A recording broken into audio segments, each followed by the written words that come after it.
21세기 현대인들의 마음을 이야기할 때 늘 빠지지 않고 자주 나오는 말이 고독한 군중, 군중 속의 고독이라는 말을 많이 합니다. 고독한 군중 속의 고독. 이 말은요, 1950년대 미국의 사회학자 데이비드 리즈먼이 Lonely Crowd, 고독한 군중이라는 책에 처음 이 단어를 사용했습니다.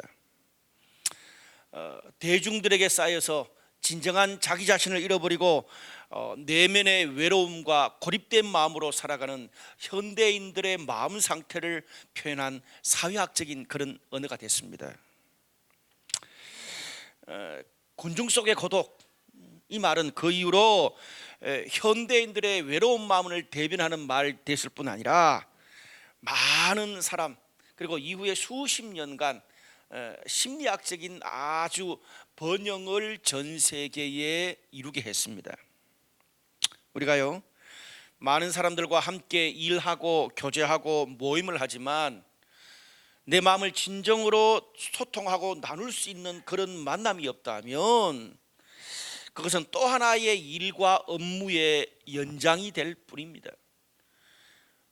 마음이 통하고 소통이 되는 사람과 라면만 같이 먹어도 너무 편한데, 정말 마음이 불편한 사람과 한정식을 먹으면 감옥입니다. 빠져나갈 데가 없어요. 이렇게 외로움은 현대인들에게 가장 익숙하고 넘어야 될 산 같은 과제가 됐습니다. 불과 한 5년 10년 전만 해도 우리 한국인들은 밥 먹으러 갈 때 혼자 가는 것을 굉장히 부담스러워합니다. 그래서 친구, 직장 동료들하고 밥을 먹으러 가는 게 대세였습니다. 그런데 시대가 달라지기 시작했습니다. 요즘은 혼밥, 혼술, 혼놀, 이것이 점점 대세가 되어가고 있습니다. 처음에는 혼밥, 혼술, 혼놀 이렇게 말하면 친구도 없이 외롭게 사는 사람들의 전형적인 모습이라고 치부했었습니다. 요즘은 그렇지 않습니다.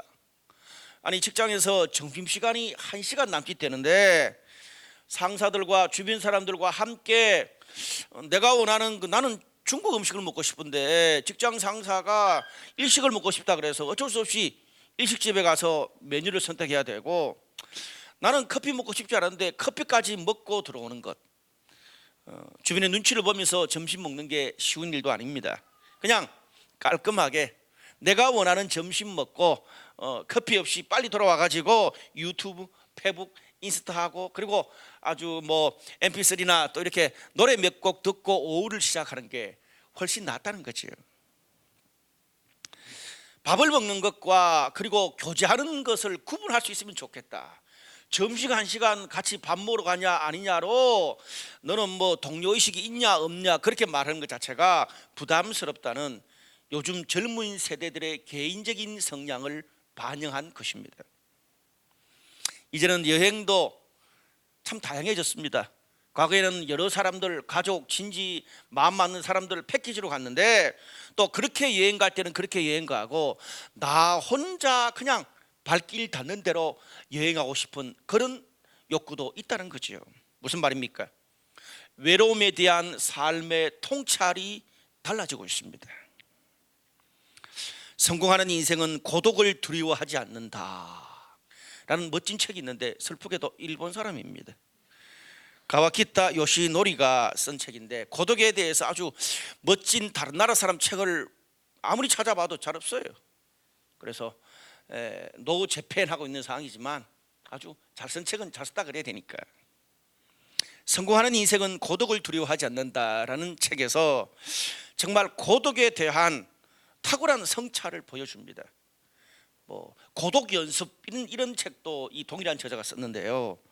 그 책에 보면 우리가 복잡하게 엮여 있는 그런 관계로부터 떨어져서 고독과 마주하는 순간 어떤 면에서 진정한 나 자신을 발견하게 된다는 거예요. 왜? 다른 사람 눈치 볼 필요가 없고 정말 나 자신의 있는 모습 그대로를 성찰할 수 있다는 거지.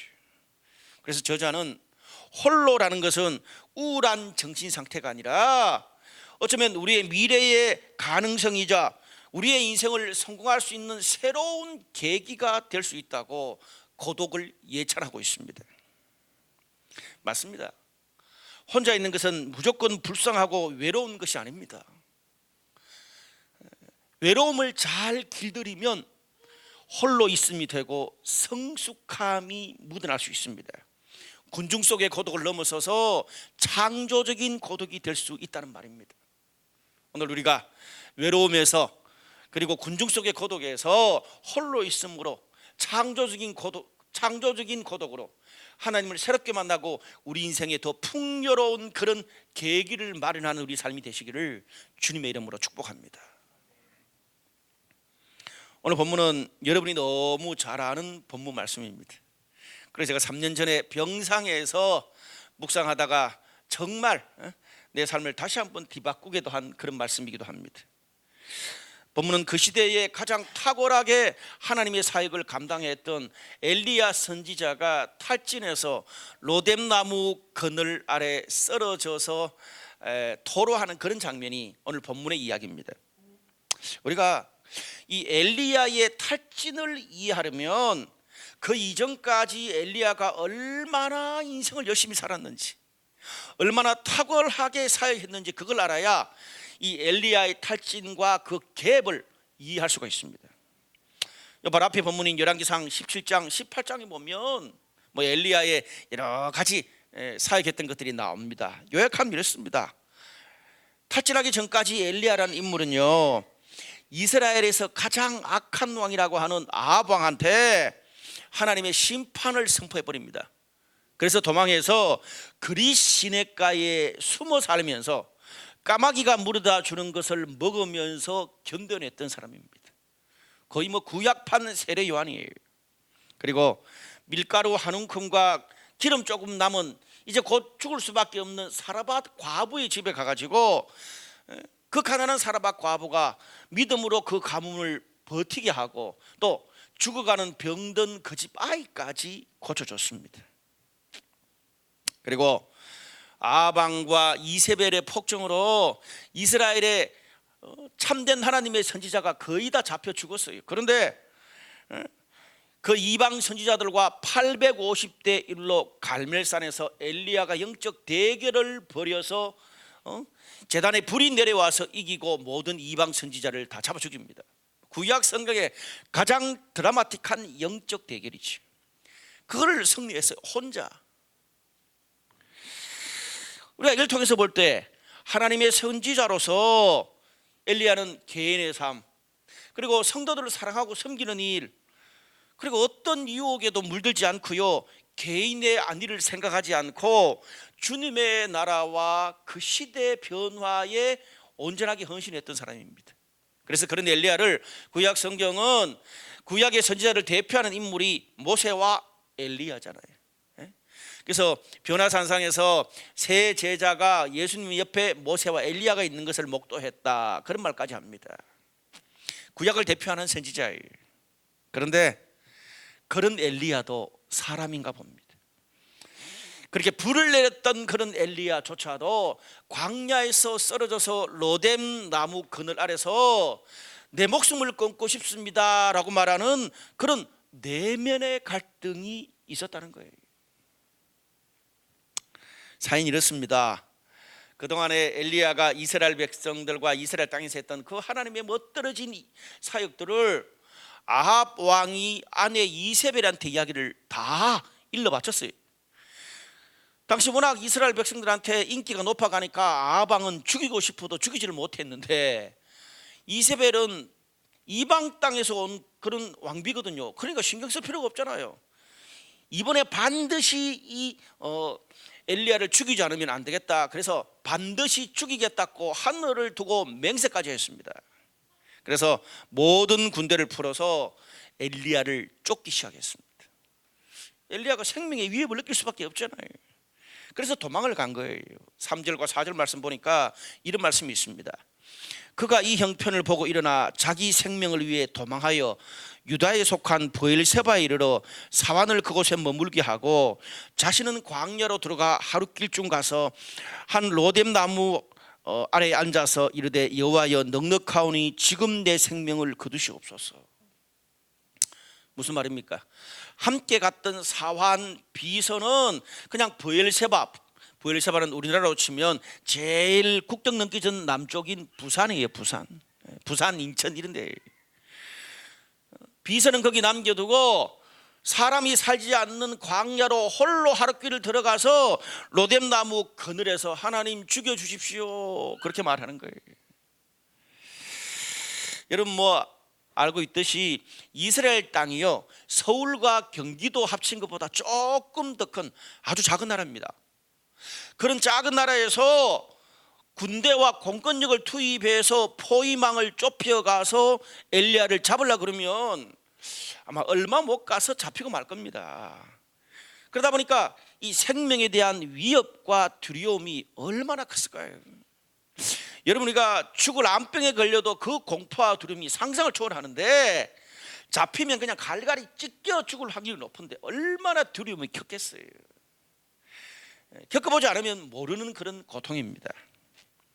결국 조그마한 땅덩이에서 이리저리 피해 다니다가 결국 이스라엘 영토를 넘어서 광야로 도망할 수밖에 없었습니다. 무슨 말입니까? 이제 더 이상 물러설 곳이 없습니다. 여러분, 광야에는요, 먹을 것도 없고 잠잘 곳도 없습니다. 무슨 말입니까? 그냥 막다른 골목에 이제 피해서 광야까지 왔는데 그 뒤는 엘리야도 어쩔 수 없는 거예요. 이제 그런 상황입니다. 더 안타까운 것은요, 정말 안타까운 것은 엘리야가 그동안 하나님의 일을 하고 사역하고 성도를 섬기면서 얼마나 많은 사람들이 하나님의 사랑을 또 은혜를 경험하고 위로받고 회복됐을 텐데, 정작 그 엘리야가 인생의 막다른 코너에 몰렸을 때는 그 어떤 사람도 엘리야를 도와주고 함께 해주고 마음을 나눌 사람 하나 없다는 거예요. 평생 그 옆에서 있었던 사환 비서조차도 그런 상황에서 위로가 되지 못했습니다. 철저히 홀로였습니다. 오늘 본문에 보면 계속 홀로 광야에 들어갔다, 내가 혼자만 남았다, 계속 혼자입니다, 홀로입니다. 외로움을 토로하는 엘리야를 만날 수 있습니다. 불같은 하나님의 사역자임에도 불구하고.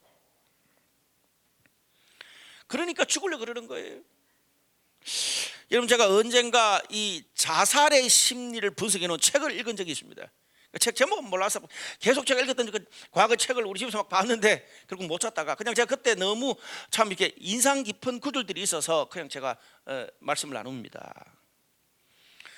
여러분, 인간이요, 고통이 아무리 힘들어도 그것 때문에 인생을 포기하지는 않는데요, 고통 때문에 포기하는 게 아니라 감당하기 힘든 그 압박감과 고통을 나누고 의지할 대상이 없어서 인생을 포기한다는 거예요. 그 고통을 나눌 수도 없고 정말 의지할 그 한 사람이 없어서 죽는다는 말입니다. 무슨 말입니까? 이렇게 수많은 사람들이 있는 세상에서 나 혼자 내동댕이 쳐졌다는 그 처절한 고독, 상실감, 외로움 때문에 인생을 포기한다는 겁니다. 동의가 되더라고요. 왜? 제가 고등학교 졸업하고 이 태종대 자살바위에 가서 자살을 하려고 이제 그 자살바위에서 뛰어내리려고 해봤던 사람 아닙니까?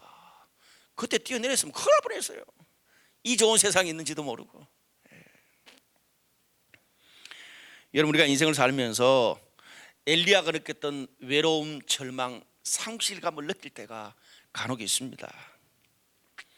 오랜 시간을 함께 보내고 같이 밥 먹고 일하고 놀러가고 그렇게 신앙을 나눈 사람들이 그래도 우리 인생에 꽤나 될 텐데, 정작 내 인생의 막다른 그런 고통과 막다른 그런 골목을 만났을 때 뭐 어떤 유익이나 예의, 원칙, 뭐 네가 잘했냐 잘못했냐 잘못 따지지 않고 그냥 단순하게 나의 외로움, 나의 슬픔을 들어주고 나눠줄 그 한 사람이 없어요, 주변에. 이것이 내 인생의 로뎀나무입니다.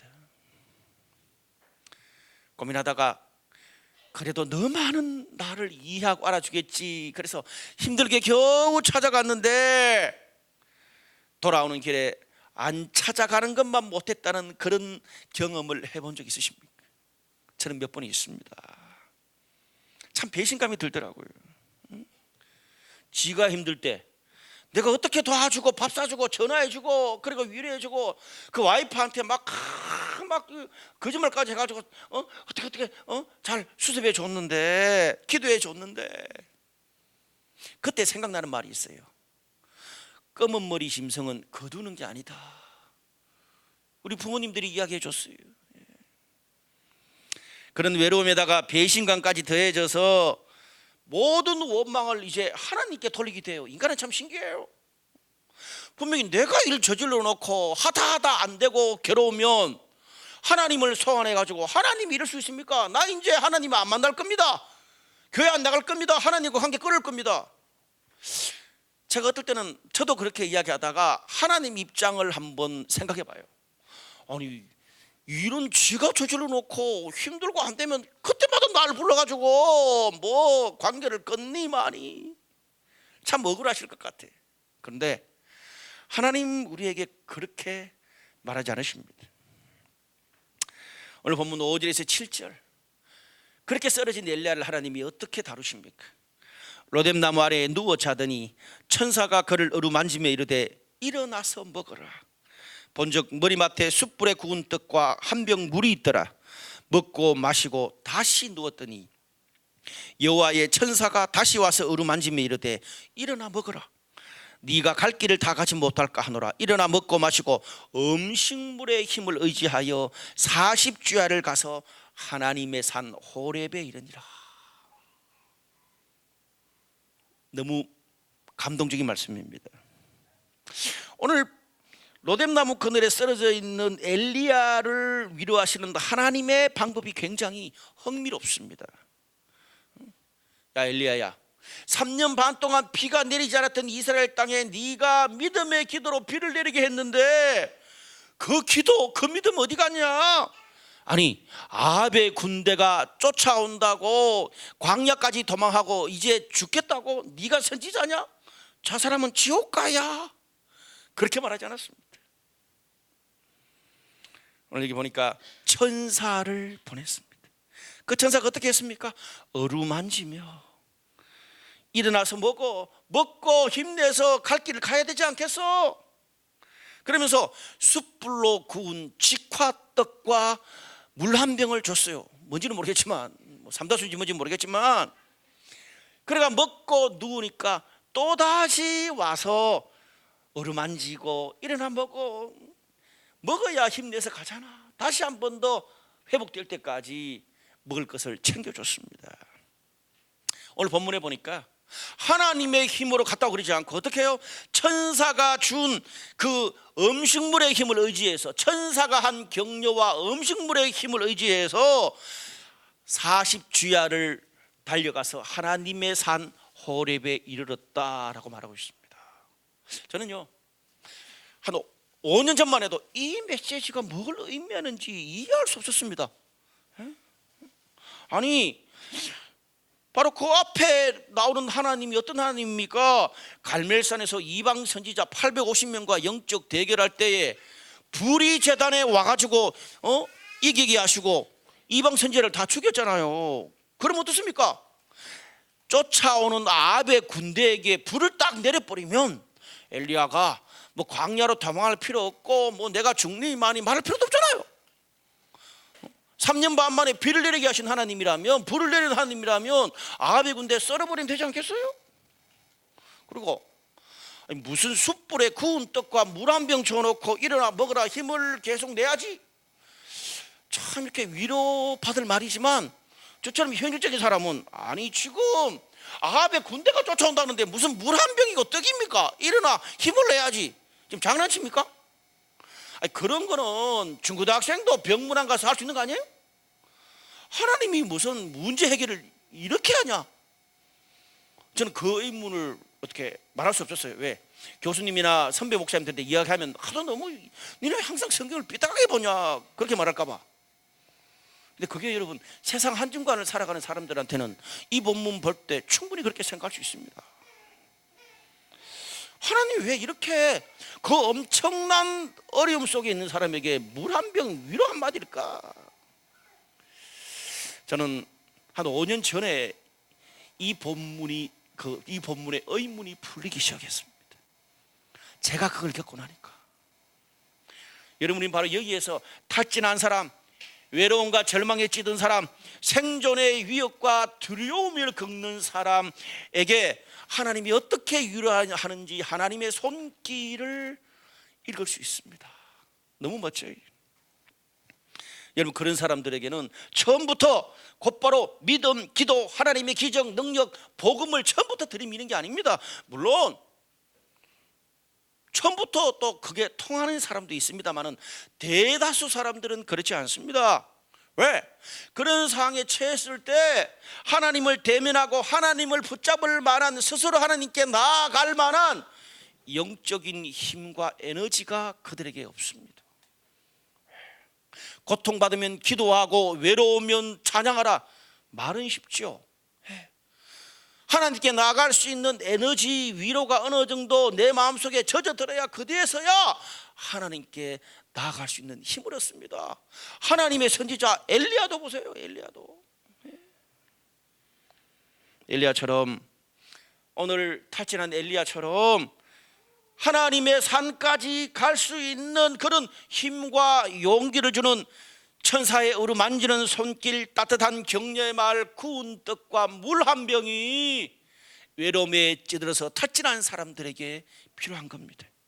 그것이 절망과 하나님을 연결해 주는 위로의 다리, 격려의 다리가 될 수 있습니다.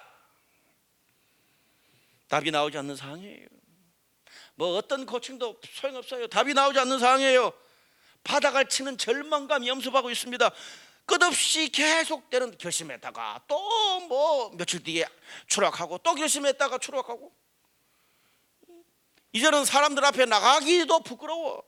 그런데 오늘 천사가 다시 누우니까 또다시 찾아와서 위로한 것처럼 내가 쓰러질 때마다 끝까지 다시 찾아와서 묻지마 위로를 하고, 나는 네 편이라는 걸 확인해 줄 수 있는 그런 만남, 그런 신뢰의 공동체, 천사 같은 사람들이 그들에게 필요합니다. 비록 어떻게 보면 문제의 해결책을 제시해 주지도 못한 너무나 유치한 것 같지만, 구운 떡 몇 조각과 물 한 병으로 함께 밥 먹고 함께 욕하고 그러면서 내 인생의 외로움의 무게를 가볍게 할 수 있는 그런 따뜻한 우정이 오늘 쓰러진 엘리야, 외로움에 찌든 엘리야에게는 필요했는지 모르겠습니다. 그러면 그 다음은 하나님이 하십니다. 저는 한 10년 전만 해도 몰랐습니다. 10년 전이 아니에요. 최근 한 3년 전까지만 해도 몰랐습니다. 사람이 힘들고 외롭고 어려우면 가서 그냥 어떤 말이라도 위로하고 격려하고 하나님은 너를 사랑하신다, 뭐만 얘기 다 했어요.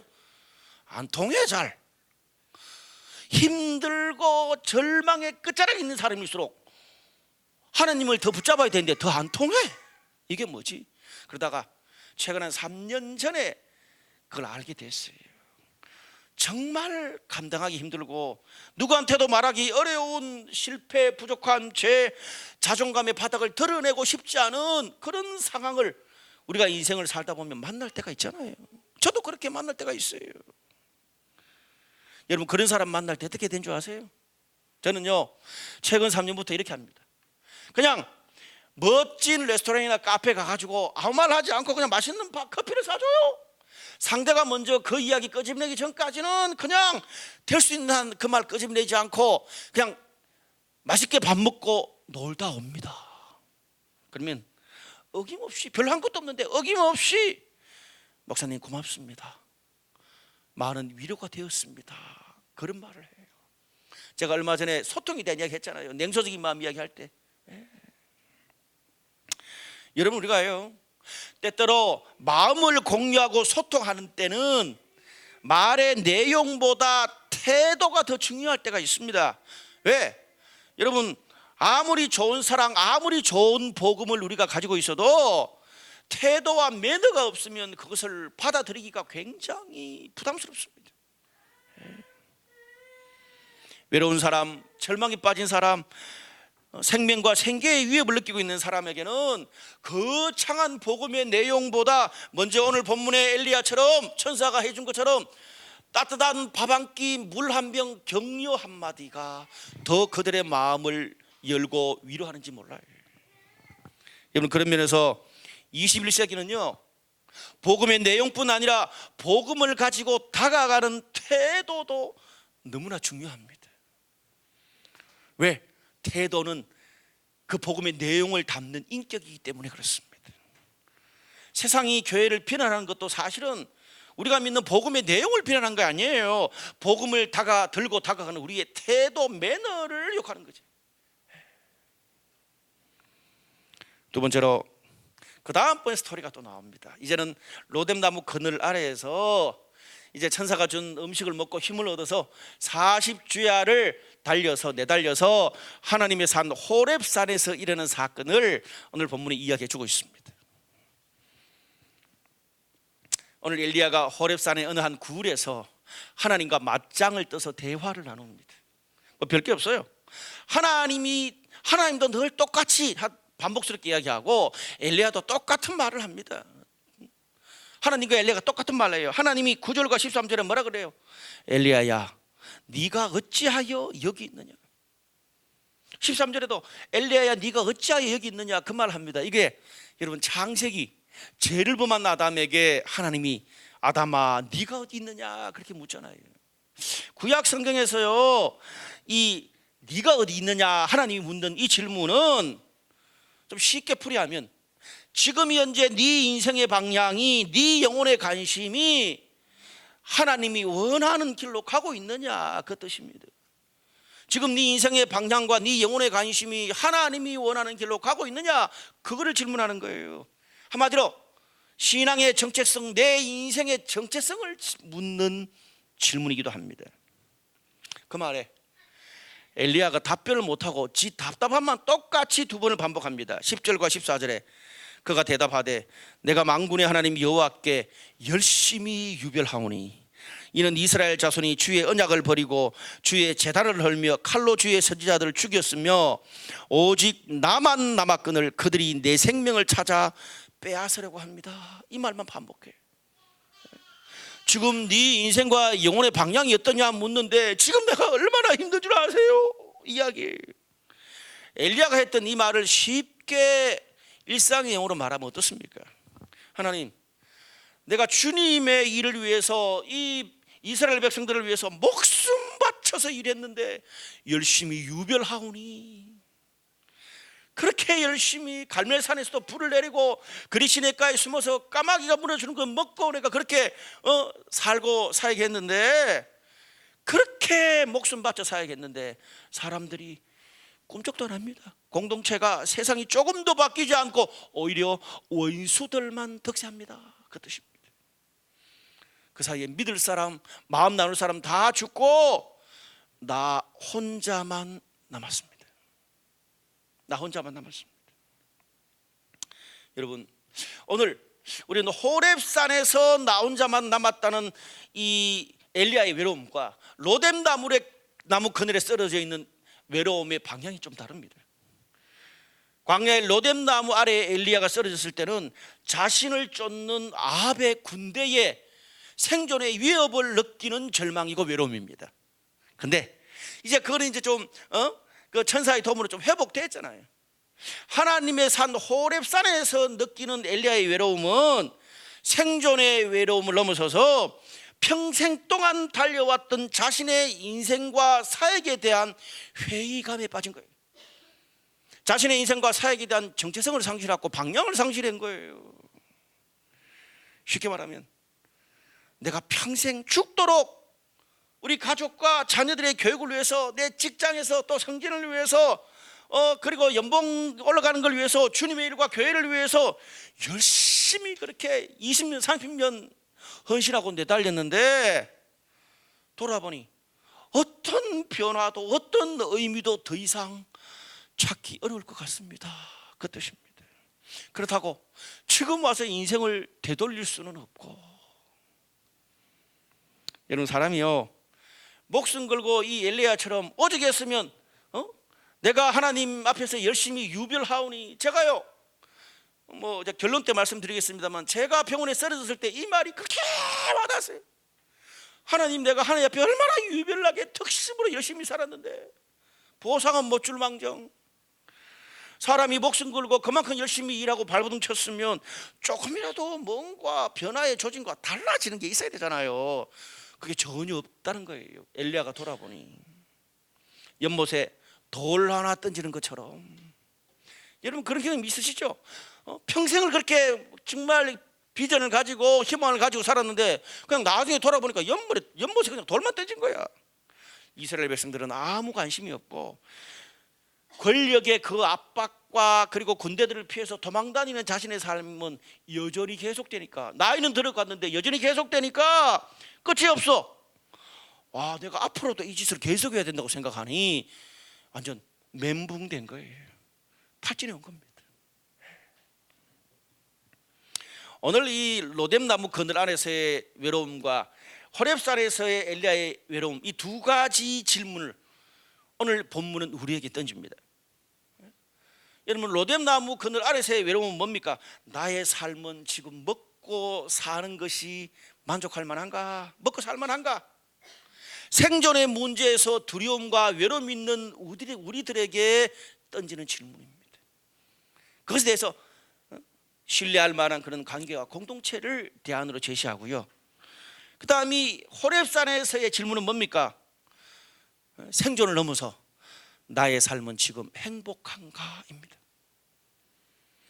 영적으로 풍성하고 내면적으로 만족하는 삶을 살고 있는가? 생존을 넘어서 지금 당신이 사는 삶이, 아니 앞으로 계속 살아갈 삶이 당신이 젊은 시절에 정말 꿈꾸었던 삶인가? 꿈꿨던 가정인가? 꿈꿨던 비즈니스인가? 꿈꿨던 교회 생활인가? 꿈꿨던 인생의 미래인가? 그걸 묻고 있는 거예요. 오늘 그 두 번째 질문에 하나님이 어떻게 답을 제시하십니까? 11절과 12절 말씀에 이런 말씀이 있습니다. 여호와께서 이르시되 너는 나가서 여호와 앞에서 산에 서라. 여호와께서 지나가시는데 크고 강한 바람이 산을 가르고 바위를 부수나 바람 가운데 여호와께서 계시지 아니하며 바람 후에 지진이 있으나 지진 가운데도 여호와께서 계시지 아니하며 지진 후에 불이 있으나 불 가운데도 여호와께서 계시지 아니하더니 불 후에 세미한 소리가 있는지를. 불 후에 세미한 소리가 있대요. 여러분, 엘리야가 하나님 앞에 섰을 때 어떤 일이 있었습니까? 산과 바위를 부수는 강한 바람이 지나갔는데 거기도 하나님이 없대. 그 뒤에 지진이 지나가는데 거기도 하나님이 없대.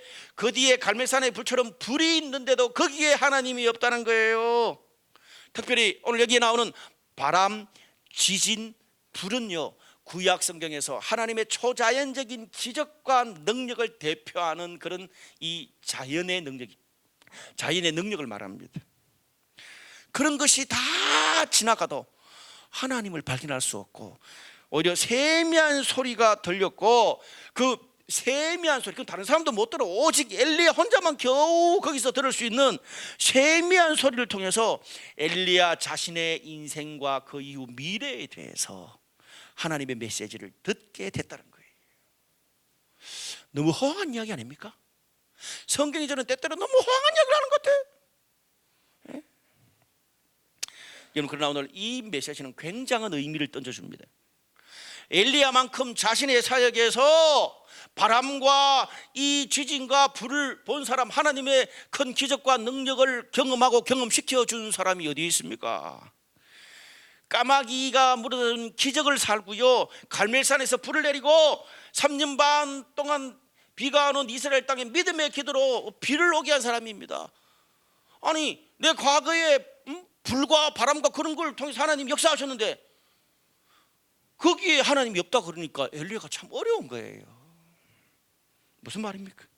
그런 것은 성도들에게나 가족이나 교회나 세상 사람들 앞에서는 그것이 의미 있고 영향력 있는 일일 수 있다. 그러나 하나님 앞에 설 수는 없다, 이 뜻입니다. 하나님과 나와의 관계에서는, 하나님과 엘리야 너와의 관계에서는 그게 의미가 없다는 말이에요. 아니, 하나님 앞에 무슨 바람, 기적, 갈멜산에 뭐 변화, 그게 무슨 성이 있어요? 하나님 앞에 그거는 넌센스인데. 사랑하는 여러분, 하나님 앞에서는요, 오늘 엘리야가 과거에 이뤘던 것처럼 우리가 과거에 이뤘던 일, 성공, 외모, 커리어, 기도 응답, 심지어 주일과 목회라 그럴지라도 오늘 엘리야 목회한 거 아니에요. 그것도 하나님 앞에 내세울 게 없다는 말이에요. 하나님이 하나님 앞에서는 오직 뭡니까? 하나님과 엘리야 단둘이 하나님과 홀로 대면하고 키에르케고라가 말했던 신 앞에 선 단독자로서 엘리야야, 네가 하나님 앞에 서라. 네가 가지고 있었던 과거의 그 어떤 치장할 수 있는 것도 다 필요 없다. 그냥 부족하면 부족한 대로, 외로우면 외로운 대로, 네 인생의 미래가 어떻게 될지 모르는 대로, 처절한 마음이면 처절한 마음, 바닥이면 바닥인 마음대로 그냥 그 마음 그대로 내 앞에 서라, 그 뜻입니다. 여러분, 저는 한 15년 전에 읽었던 책 중에 닐 앤더슨 목사가 썼던 내가 누구인지 이제야 알았습니다, 그 책의 앞부분의 감동을 평생 잊을 수 없을 것 같습니다. 거기 보면 닐 앤더슨 목사가 어떤 한 분을 만나서 아주 탁월하게 성공하신 분인데 그분에게 묻는 말이 나옵니다. 당신은 누구입니까? 하나님 앞에 당신은 누구입니까? 묻습니다. 저는 이 질문을 집회 가는 곳마다 깊은 코칭을 할 때마다 성도들에게 질문합니다. 오늘 그 책에 보면 저는 교수고 목사입니다. 앤더슨 목사가 그렇게 말합니다. 그건 당신의 직업이지 당신 자신은 아닙니다. 저는 신학교를 졸업했고 이 목회학 박사입니다. 그것은 당신의 학벌이지 진정한 자신 아닙니다. 저는 교회를 수십 개 개척했고 연봉이 1억 2억입니다. 그것은 당신의 커리어고 당신의 연봉이지 당신 자신은 아닙니다. 저는 미스 코리아 뺨칠 외모입니다. 그거 당신의 외모지 당신 자신 아닙니다. 제 남편이 연예인이고 성공한 스포츠맨이고 아들이 아나운서예요. 그건 당신의 가족들의 명명이지 진정한 당신 아닙니다. 하나님 앞에 당신은 누구입니까?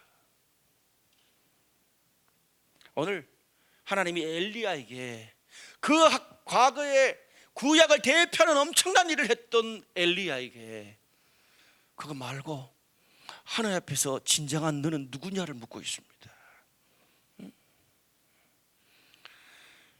무슨 말입니까? 네 생명이 끝나는 날, 네가 이뤘던 불을 내리는 그런 수많은 사역, 비를 내렸던 그 엄청난 기도, 그 목회 사역, 그런 게 뭔 소용이 있냐? 하나님 앞에 오면 한 가지만 남는다는 거예요. 어떠한 상황에서, 내가 어떠한 모습, 어떠한 상황에서도 하나님은 나를 영원히 사랑하시고 나는 그 하나님의 사랑받는 자녀라는 것을 내가 받아들이는 그 믿음 하나, 그거 이외에 그것이 우리의 자존심이 되고 나의 정체성이 되고 나의 살아갈 이유가 되어야 되지 다른 어떤 것도 아니라는 말입니다. 여러분, 인간이 느끼는 외로움도요, 마음과 상황과 나이에 따라서 달라지더라고요. 젊을 때 내 인생의 사랑을 만나기 전에는 사랑이 없어서, 연애가 없어서 그렇게 외롭다 그랬습니다. 근데 인생을 살다 보면 사랑이 찾아오고 연애가 찾아오고 사랑하는 사람과 평생을 사는데도 외로울 때가 있어요. 어쩜 좋지? 젊을 때, 도전할 때, 그리고 형편이 어려울 때는 어떻게 하든지 돈, 성공, 명예, 인맥을 찾습니다. 중요합니다. 있어야 됩니다. 근데 그게 이제 어느 정도 그 부분에 조금 그래도 많이 가진 건 아닌데 조금 편안해지면 사람은 그 다음부터 스물스물 뭐가 올라온 줄 아십니까? 먹고 살만하면 내 인생의 의미, 보람, 행복, 내면의 만족감을 찾습니다. 왜 당신, 우리 부부관계, 우리 가정생활 왜 그런 게 없어요? 남편 입장에서 어떻게 하든지 먹여 살려고 최선을 다해왔는데 이제는 관계를 통해서 만족을 누리고 내면을 통해서 만족을 누리려고 그러니까 환장하는 거예요. 근데 여러분, 그게 인간의 갈망이에요. 그게 조금 더 지나면 어떻습니까? 이제는 영원 세상 변하지 않는 하나님과 관련된 그런 부분에서 만족감을 얻고 싶어요. 엘리야처럼 내가 지금까지 평생의 모든 에너지, 시간, 열정을 다 바쳐서 일하고 헌신했던 결과가 지금 현재 엘리야 자신의 삶의 모습이잖아요. 근데 엘리야가 왜 절망해요? 앞으로도 이런 삶이 평생 계속 반복될 걸 생각하니까 감당이 안 된다는 말입니다. 여러분 어떠세요? 여러분 그런 생각 해본 적 있어요? 지금 나의 이 삶이, 지금 나의 영적인 모습, 나의 가정의 모습, 나의 어떤 직장에서의 모습, 교회에서의 모습, 내 인생의 미래가 지금처럼 앞으로도 늘 변함없이 똑같아질 거라는 생각을 평생 한다면 여러분 인생 살아볼 만한 가치가 있을까요? 오늘 엘리야의 고민이 바로 그거예요. 어떤 면에서 하나님의 산에 있는, 하나님의 은혜 속에 있는 우리의 고민이기도 합니다. 어떻게 보면 좀 우울하기도 해요. 하나님이 구체적인 답을 안 하는 것 같아요. 그런데 제가 경험해 보니까 구체적이지 않은 게 아니라 경험해 보면 구체적이에요. 사랑해 보면 안다. 애 낳아 보면 안다. 맞아요. 애가 크면 지나간다. 맞아요. 직장 들어가 보면 안다. 오늘 우리는 인생의 다양한 도전, 혼란, 방황 때문에 생존이 도전받고 정체성이 도전받고 영적인 도전에 직면하고 있습니다. 엘리야의 모습은 어쩌면 나와 여러분 우리들의 모습이기도 합니다. 여러분 이때 우리가 기억할 게 뭡니까? 오늘 본문의 엘리야처럼 우리 하나님의 자녀들, 성도가 당하는 외로움, 혼란, 방황은 결코 그것으로 끝나는 것이 아니라는 것을 믿으십시오. 아멘. 하나님이 나의 아버지로 계시기에 우리 하나님의 자녀들이 당하는 외로움과 방황과 혼란은 하나님 앞에서 나 자신의 새로운 정체성과 삶의 바른 방향을 찾는 과정이 반드시 될 것입니다. 그것이 내 인생의 새로운 길과 도움을 주는 계기가 될 것을 저는 확신합니다. 왜? 여러분 오늘 본문의 엘리야 보세요. 엘리야가 한 일은 두 가지밖에 없습니다. 세 가지네. 첫째, 로뎀나무 그늘에서 죽겠다고 이제 쓰러지시잖아요. 그때 어떻게 해요? 천사가 주는 물하고 떡 받아 먹는 거 하나, 몇 번 받아본 거 하나, 그리고 어떻게 힘내가지고 하나님의 산 호렙에 열심히 쫓아가가지고 하나님 앞에 섰는 거 하나, 하나님 앞에 서가지고 지금 내가 이렇고 저렇고 죽겠고 미치겠고 벌떡 뛰겠고 자기 토론하는 거예요. 떡 먹고 하나님의 산에 가서 하나님 앞에 선 것과 토로한 것밖에 없어요. 지금 자신의 현실을 그냥 자신의 외로운 마음 가지고 달려갔을 뿐이에요. 근데 그거 그대로 하나님 앞에 오픈하니까 그 뒤는 하나님이 알아서 하셨어요. 엘리야가 하나님 앞에 섰을 때 하나님이 어떻게 일하셨습니까? 15절 18절에 여호와께서 그에게 이르시되 너는 내 길을 돌이켜 광야를 통하여 다메섹으로 가서 하사엘에게 기름을 부어 아람의 왕이 되게 하고 님시 아들 예후에게 기름을 부어 이스라엘 왕이 되게 하고 엘리사에게 기름을 부어 너를 대신하여 선지자가 되게 하라. 하사엘의 칼을 피하는 자를 예후가, 예후의 칼을 피하는 자를 엘리사가 죽이리라. 내가 이스라엘 가운데 7,000명을 남기리니 다 바알에게 입맞추지 아니한 자니라. 여러분 이 본문이 참 충격적인 본문입니다. 이해가지 않는 본문이에요. 왜? 지금 엘리야는 하나님 앞에 자기가 아는 하나님의 선지자, 좀 뭔가 쓸만한 사람들 다 죽었고 나 혼자밖에 안 남았습니다. 내 자신의 삶에 앞으로 어떤 미래도 기대할 수 없습니다. 희망이 없습니다라고 말하고 있는데 하나님 앞에서 세미한 소리, 하나님의 사랑과 자신을 향한 하나님의 음성을 듣고 나니까 어떻게 됐습니까? 진정한 자신을 밝혀내고 나니까 하나님 뭐라 그래요? 아직도 바알에 무릎 꿇지 않은 7,000명이 있다는 걸 알게 됐습니다. 주변에 함께할 사람들, 공동체가 비로소 나타나기 시작했습니다. 무슨 말입니까? 여기 나오는 사람들 과거에 엘리사가 단 한 번이라도 생각했던 사람입니까? 아닙니다. 한 번이라도 이런 사역의 방향을 생각했습니까? 아닙니다. 무슨 말입니까? 하나님이 하셨다는 거예요. 여러분 내 옆에 나를 도울 수 있는 사람, 영혼의 비전의 동반자, 공동체가 없는 게 아닙니다. 안 보일 뿐이에요. 여러분 우리가 하나님 앞에서 해결도 안 나고 해결도 안 되고 정리도 안 되는 그런 질문들이지만, 그런 외로움과 고통과 방황 가운데서 하나님께 나아가야 될 이유가 여기에 있습니다. 하나님 앞에서 그런 하나님과 나와의 문제, 하나님의 사랑의 문제, 나 자신의 모습에 대한 문제가 정리가 되고 나면 그때부터 하나님이 우리의 눈을 열기 시작하고 우리의 관계를 열기 시작하고 우리의 지경을 열기 시작할 것입니다. 그때서야 나 자신도 이웃도 동역자도 세상도 도움의 손길도 새롭게 보입니다. 여러분, 도와준다고 그게 도움의 손길로 더석 잡을 수 있는 게 아니에요. 내 모습이 정리가 안 되는데, 내가 홀로 서기가 안 되는데 그게 받아들여지지 않아요. 사랑하는 사람조차도요. 그리고 그 영적인 문제, 내 자신의 문제가 정리가 돼야 내 옆에 있는 사람이 얼마나 소중한지 그때 가서 압니다. 말씀의 결론을 맺겠습니다. 제가 45살에 초대인교회에서 청년 8명 데리고 분리개척 홍대에서 술집 뜯어서 사역을 했다는 거 잘 아십니다. 왜 제가 이 이야기를 똑같이 계속 반복한 줄 아세요?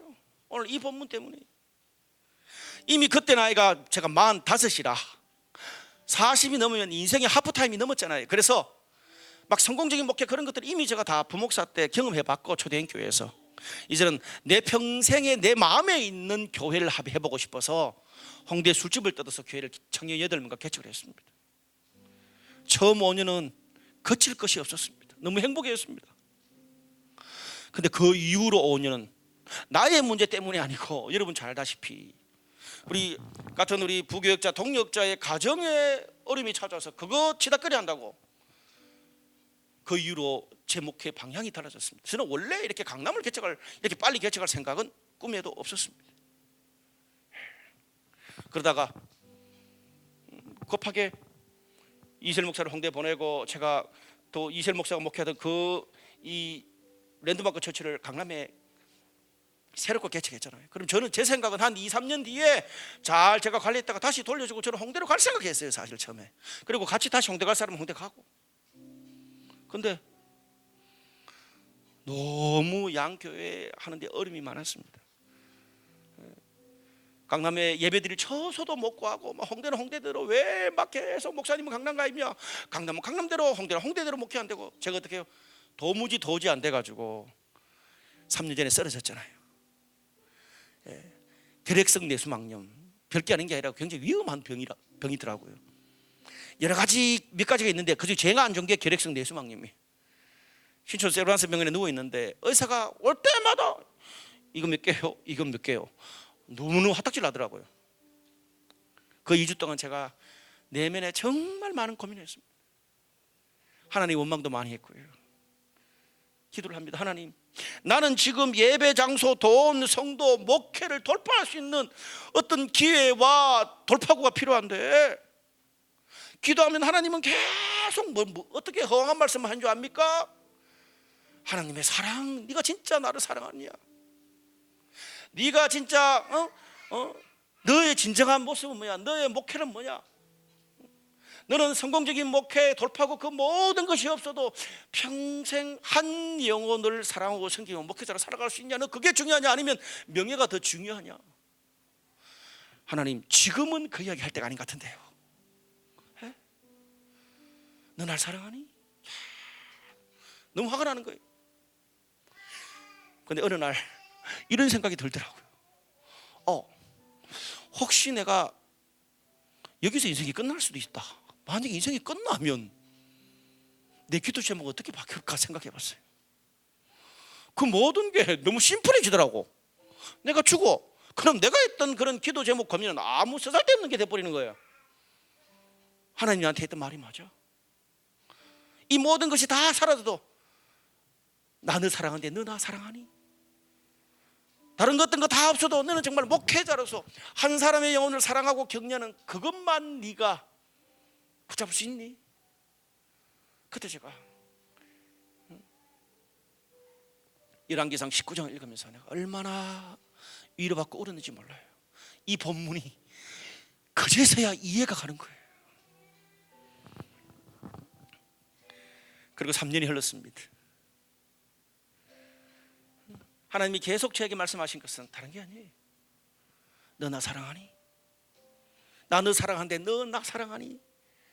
너 정말 다른 어떤 명예, 어떤 다른 거 뭐 성도 몇 명 뭐 어떤 그런 다 필요 없고 정말로 목회로 헌신했잖아.